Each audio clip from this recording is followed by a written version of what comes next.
Kalau nggak salah 58 orang. 58 orang. Dari itu diantaranya kepala puskesmas, bendahara, dan pihak dan media.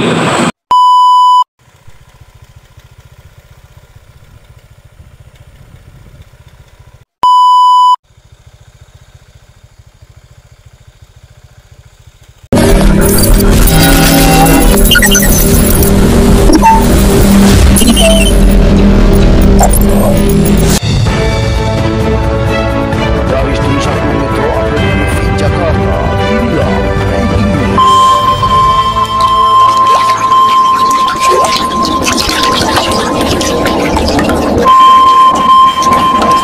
Kegiatan dana box pada Dinas Kesehatan di berbagai daerah khususnya di kabupaten yang ada di Provinsi Bengkulu boleh dikatakan rawan penyimpangan. Seperti adanya dugaan pada Kabupaten Seluma juga pernah terendus ada dugaan penyimpangan dana box saat itu. Atas laporan pihak LSM tapi entah kenapa tidak ada tindak lanjut penyidikannya. Itu masih sebatas dugaan.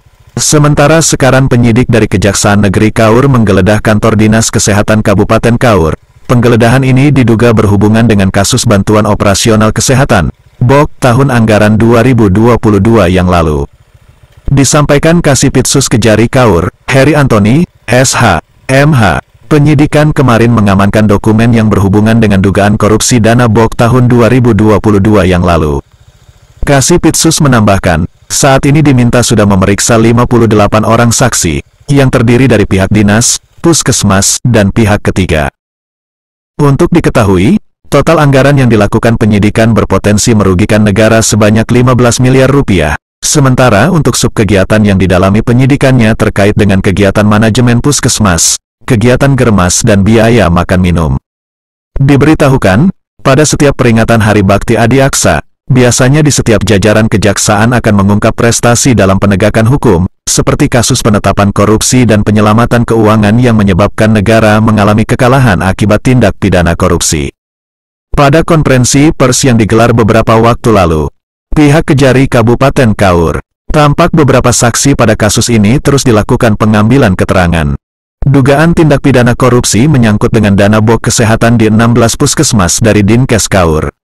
Tahun 2022 terus bergulir, tim penyidik dari Kejari Kaur melakukan penggeledah di kantor Dinas Kesehatan Kabupaten Kaur. Penggeledahan yang dilakukan tim dari Kejari Kaur, itu dugaan kuat terkait dengan tindak pidana korupsi di 16 puskesmas di Kabupaten Kaur. Penyelidikan dan penyidikan dana BOK diperkirakan dari bulan Desember tahun 2022 sampai sekarang. Kemarin Kamis lalu, tim penyidik dari Kejari Kaur melakukan penggeledah di kantor Dinas Kesehatan Kaur di Pondok Pusat. Diprediksi penggeledahan untuk mengamankan berkas-berkas penting tentang dana BOK tahun 2022. Di tempat terpisah saat dikonfirmasi salah seorang pegawai Dinkes Kaur yang enggan disebut namanya dan diambil video. Meminta agar jangan didokumentasikan, karena tidak enak dan menyangkut keamanan serta menjaga nama baik. Menerangkan yang digeledah di bagian ruangan kepala dinas, ruangan sekretaris dan ruangan keuangan dan barang yang diamankan berupa 3 unit handphone. Yaitu HP sekretaris, HP Kasubag Keuangan dan HP bendahara. Penggeledahan dimulai sekira pukul 10 WIB sampai selesai. Sementara saat akan dikonfirmasi Kasih Intelijen Kejari Kaur Charles dihubungi melalui telepon. Beliau dalam keadaan tidak aktif. WhatsApp belum aktif. Usaha konfirmasi terus dilakukan namun belum memperoleh kepastian apakah penggeledahan berikutnya akan terus menyisir instansi terkait. Dari redaksi Metro Update TV Kabupaten Kaur, Eko dan Dodi melaporkan.